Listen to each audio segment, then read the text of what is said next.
Hi everybody and welcome to a Sword Weirdos campaign. This is the first quest in Volfein's journey. The small village of Martdale was for many years a natural stop for travelers and adventurers, providing a rest and a bottle of ale to whoever was passing through. 1 year ago it all came to a stop. After attacks from forest goblins, the remaining folk had to leave the village and move away to a larger and more well-protected city. Martdale is now a shadow of its former self and only inhabited by an Orc Chief and his followers. The old Innkeeper from Martdale might not have long time left, but his final wish is to restore the city to its former glory, and that means removing the Orc Chief. Volfein has accepted the offer of 50 gold from the Innkeeper, the old man's last savings. With that gold, Volfein has bought proper equipment and hired someone to help him clear the city. His first quest on his journey as an adventurer in search for gold and fame. Volfein is an elf who trained his hunting skills in the forest, but also with experience from battle. He and his two companions are armed and ready to leave for Martdale. The Orc Chief must be defeated, and whatever Volfein can find, he can keep as reward. Volfein is an elf leader with a speed of 2, defense 2d8, might 2d10 and willpower 2d8. His classes are hunter and fighter. He is armed with a slashing sword and a bow, and his leader trait is enchanted weapon. He is armed with his enchanted sword Lightbinder. With him he has Shay. She has a speed of 2, defense 2d8, and might and willpower 2d6. She is a thief and she is armed with a dagger. Final member of Volfein's adventuring party is Thorgren. He's a pit fighter with a speed of 2, 2d6 in defense, 2d8 might and 2d6 willpower. He's armed with a thrusting sword and a shield. The warband trait is adventuring party, so they cannot have any of the same classes, but they will get an extra maneuver point each round. They are worth 47 points. The captured city of Martdale is inhabited by an Orc Chief. He's a fighter and berserker. He has 2d6 in defense and 2d8 in might and willpower, armed with a spear and a shield. With him he has 2 goblin spearmen. They have speed of 2 and 2d6 in all their stats. They are armed with javelins and they are acrobats. And then we have 2 spiders. They both have 2d8 in defense and 2d6 in the other stats. They are beasts and armed with bite. The warband trait is Glory Hounds. They are worth 57 points, so that's quite a lot more than Volfein's party. They will deploy secretly and they will be controlled, with the exception of the Orc Chief, by the solo AI rules. Inside the houses all around the city there are secret tokens. On that position there can be a spider or a goblin or the orc, but we don't know yet, and Volfein doesn't know either. Every time someone from the adventuring party can draw line of sight to one of the tokens, the token will be revealed. The orc and goblins will begin with 2 maneuver points, but Volfein will begin with 3 because they are an adventuring party. They deploy at the southeast entrance of the city, and they will have the initiative in the first round because they have the element of surprise. Let's go to round 1.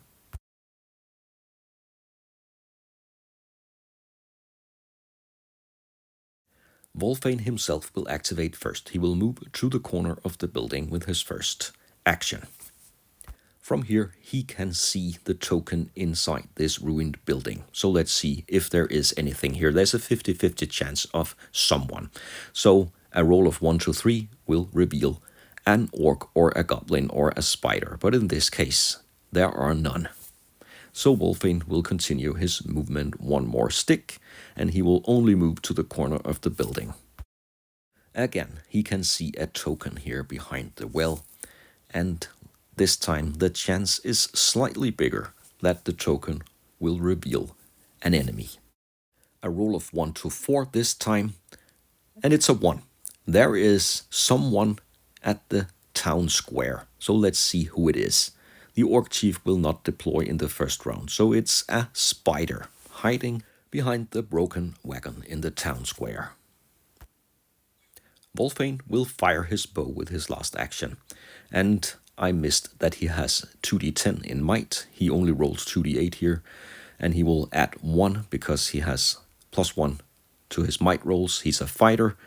But that doesn't really matter because the spider will defend with 2d8s. Volfein gets a reload token and the spider activates. According to the solo rules, the spider is a minion, and a minion with line of sight that rolls a 6 on a d20 will move. A move action is somewhere out of line of sight of any of the enemies, so the spider will end up here.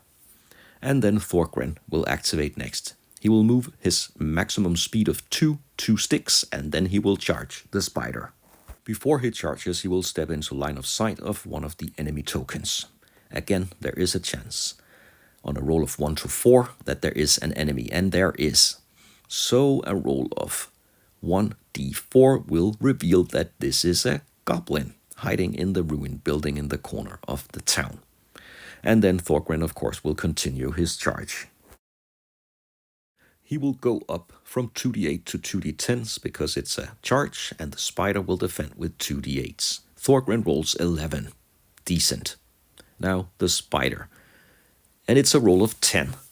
Thorgren will hit the spider and roll on the attack result table. It's a +1 because of his sword, and it's a result of 11.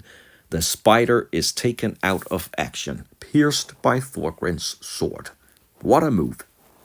All that noise will attract the attention of one more enemy token in this building. So let's see if it's a false alarm or there is a monster. And there is someone in the building next to Thorgren.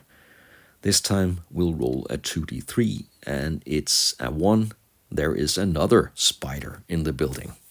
And being the closest monster to Thorgren, the spider activates immediately. So let's roll to see what a minion will do. It's an 18 result. That's a rush action. The spider will move the maximum amount of movement, in this case 2, and then charge Thorgren. And here I made a series of mistakes. First, Thorgren uses a maneuver point to parry with his shield, and I accidentally added 2 to his defense roll instead of going up a die type. The other mistake is that the spider should only have rolled d8s.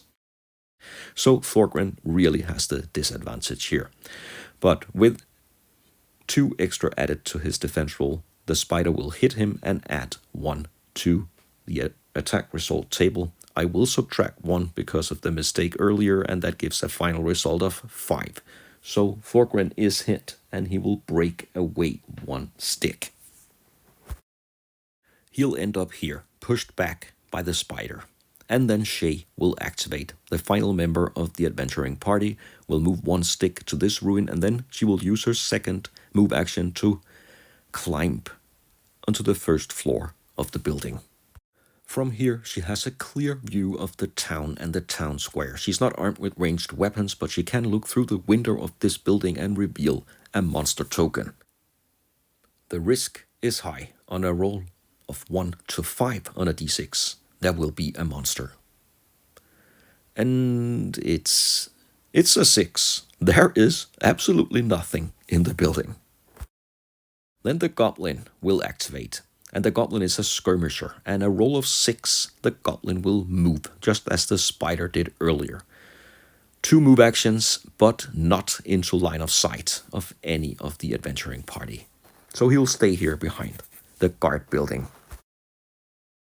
That was the end of the first round. Now we will see if the enemies will get reinforcements. That will happen between rounds until all enemies have deployed. So let's roll a d20, and on a high roll, there will be reinforcements. If it's a very high roll, the Orc Chief will show up himself. And that is a very high roll. Already here in round number 2, the Orc Chief will show up.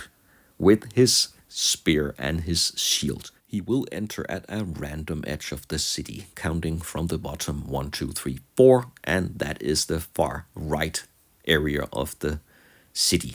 So he will enter 1 stick from the edge, and that will be from here he will activate in the next round. From now on, initiative will be rolled as normal, and both warbands have maneuver points left, so they will use them to regroup. Round number 2.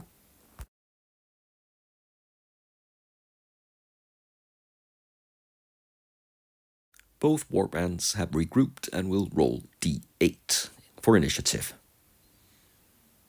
That's a great roll, and Volfein will beat the Orc Chief and activate first again.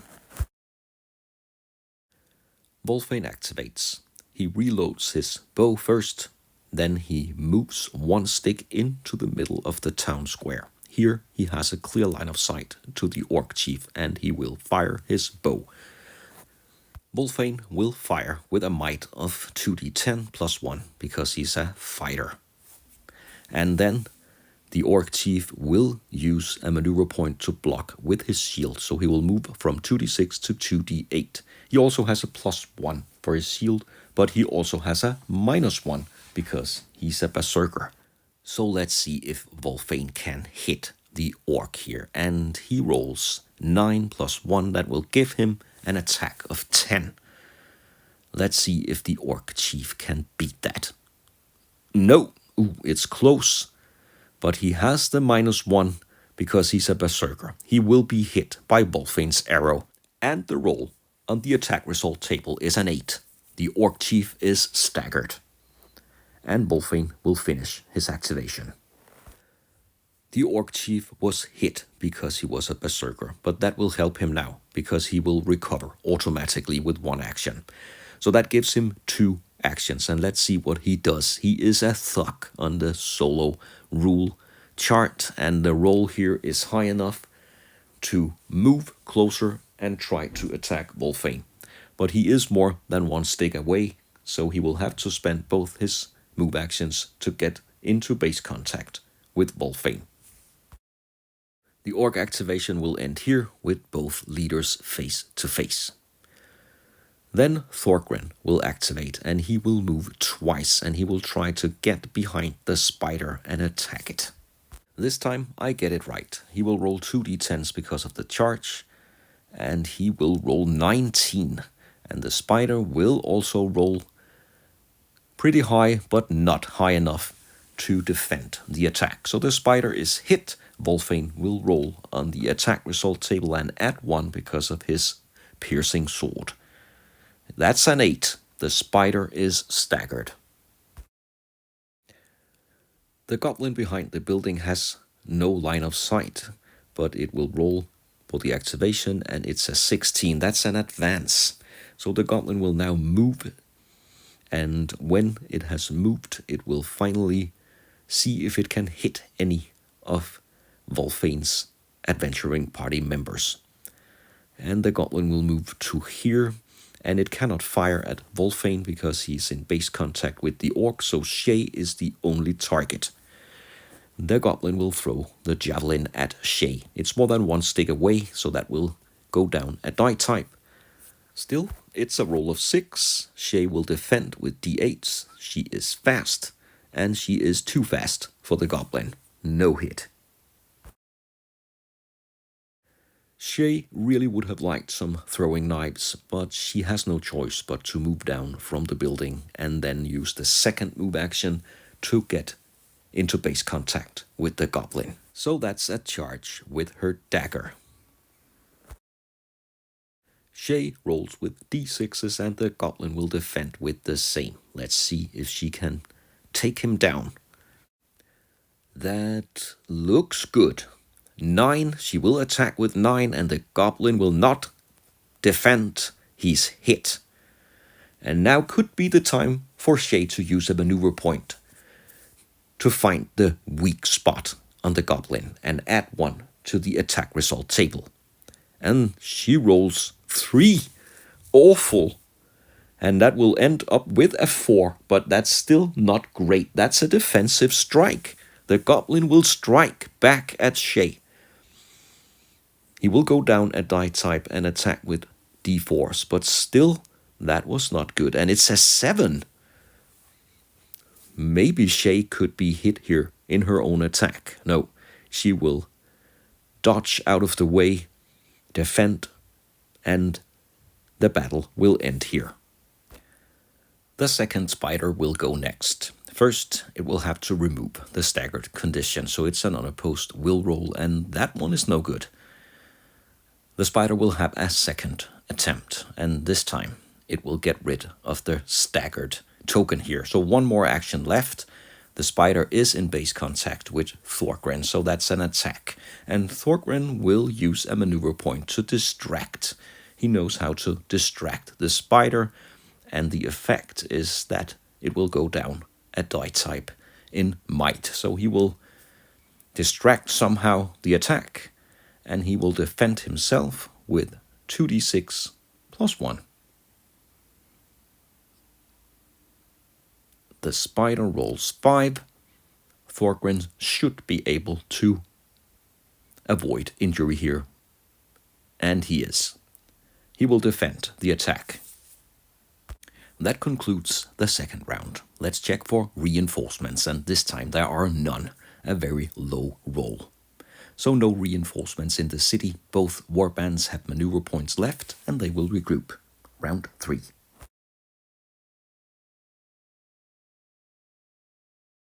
Again, the initiative roll will be with 2d8s. And this time the orcs and goblins roll high, and they will win the initiative.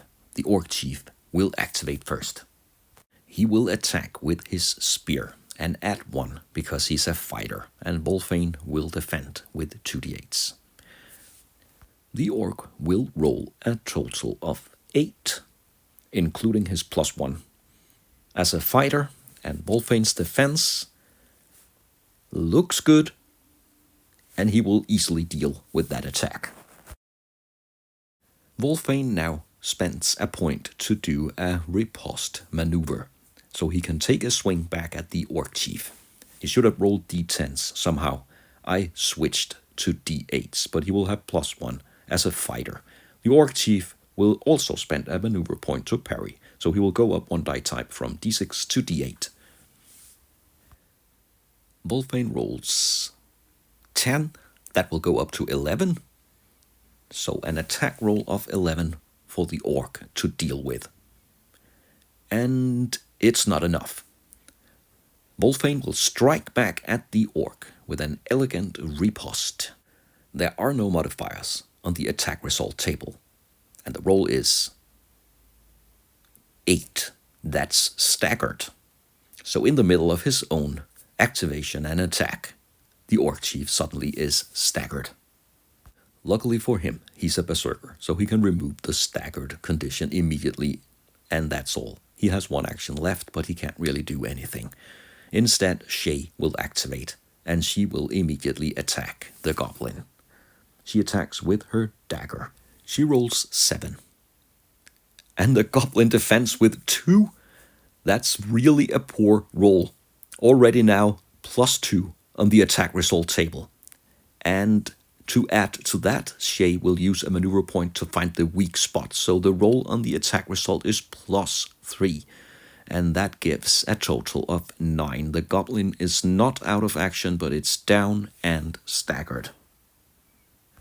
Shay can attack again with the dagger. It's quick, and she can do 2 melee attacks with it. She will roll d4s, and she rolls 8.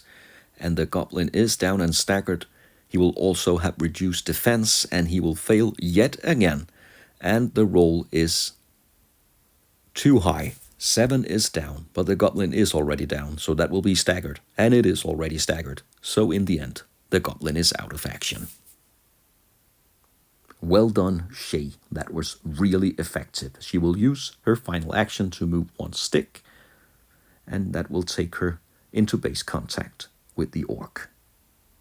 Thorgren is still battling the spider, so let's see what it does. It's a roll of 6. A minion in base contact will attack on a roll of 6. So of course the spider will try to bite. That looks nasty. It's a 9. Thorgren has his shield with a plus 1. He will not use any maneuver points, and that's not high enough. The spider will bite him. He rolls 7. So that results in a roll on the attack result table. It's a 6. It's a knockback. Thorgren is thrown back 1 stick, and at the end of the stick, he will go down. The spider will, of course, chase its victim with the second action, and that's about all it can do. But Thorgren is down, and that's bad. But he is up rather fast. He will use his first action to stand up, and then he will swing his sword back at the spider. 7, and the spider will defend. No hits. That leaves Volfein to activate, and he will, of course, attack the Orc Chief. And once again, I forgot to roll d10s, and I also forgot that Shay could aid his attack. But anyway, he will hit the Orc. So in the end, it didn't really matter. So that's a roll on the attack result table, and Volfein rolls 10. That is enough to finally take out the Orc Chief. The Orc only expected a few helpless villagers, but he met Volfein and his adventuring party, and that was his doom. So the Orc Chief is killed, and Volfein will move away to aid Thorgren in his battle with the spider. In the end of his move, he can look through the window and see the final monster token in the town. This time, a roll of 1 or 5 will result in a monster, and again a roll of 6. There is no one in the building. The spider is forced to pass an unopposed will roll, otherwise the warband is broken. But the spider has a high spirit. It will definitely keep fighting. So finally, we'll have to spend a maneuver point to regroup, and then we will see if there are any reinforcements, and there are. The final member of the warband will enter Martdale, and that's a goblin, and he will deploy along the north edge of the town. The fight is not over yet. Let's go to round number 4.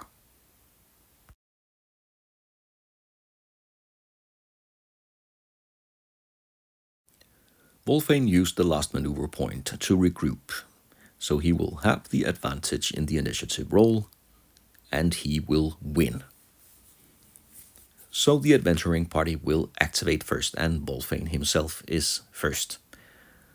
So first he will reload his bow, and then he will target the goblin that just showed up. He rolls 2d10 in might plus 1. He's a fighter, and he rolls a total of 13, and I doubt the goblin will be able to defend that with a defense of 2d6. Let's see how bad it is. The goblin will, of course, not defend. With 5, the attack result table will be plus 1, but he rolls a 3. That's a 4, and that's defensive fire. The goblin will dodge the arrow and throw a javelin back in the face of Volfein. He will have -1 die type, so he'll go down to d4s, but anyway, he rolls no less than 8, and Volfein will have to deal with that. He has a d8 defense, and he will just avoid the attack here. So that was 2 actions. He will spend his final action to move 1 stick into base contact with the annoying spider. The goblin will activate, and a roll of 17 is a fire result for a skirmisher, so he will fire his ranged weapon, his javelin, at Shay. And he will roll 2d4 because of the distance of 1 stick or more, and he rolls an 8. And Shay will defend. Thorgren has had enough of the spider now, and with the help of Volfein and his gang up bonus, he will roll 2d10. He rolls 14. The spider has a chance to defend, but no.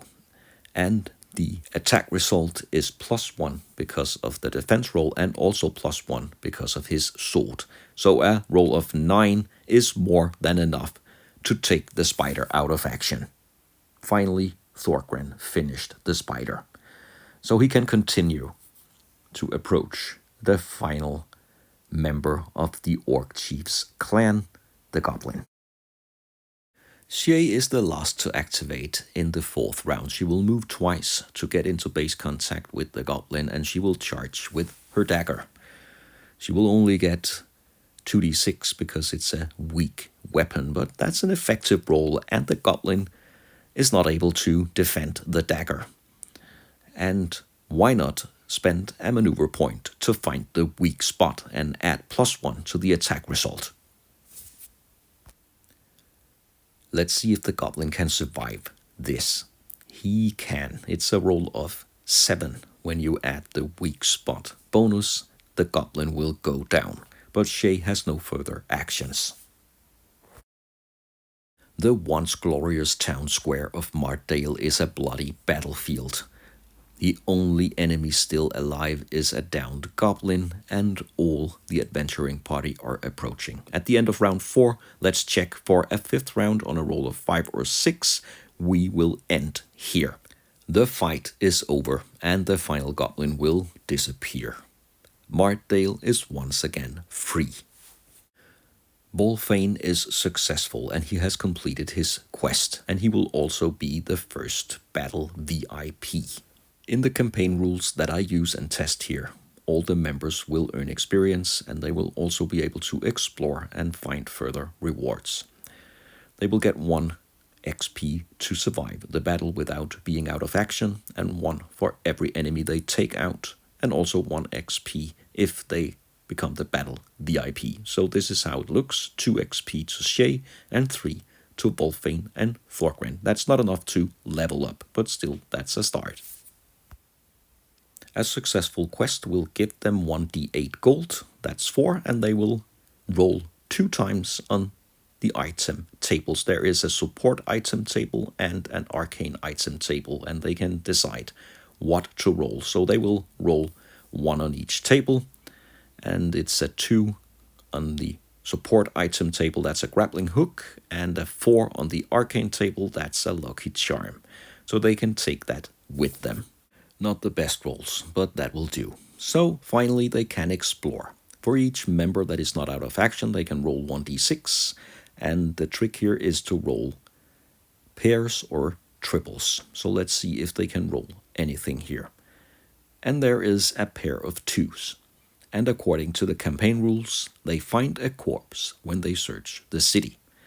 And they can find several different things. On that corpse, a roll of 3 is a dagger, so they can take that dagger and keep it, or they can sell it. Volfein had 3 gold points before this battle. Now he has a total of 7. He has a lucky charm, a grappling hook, and a dagger, and with that he can proceed to the next quest.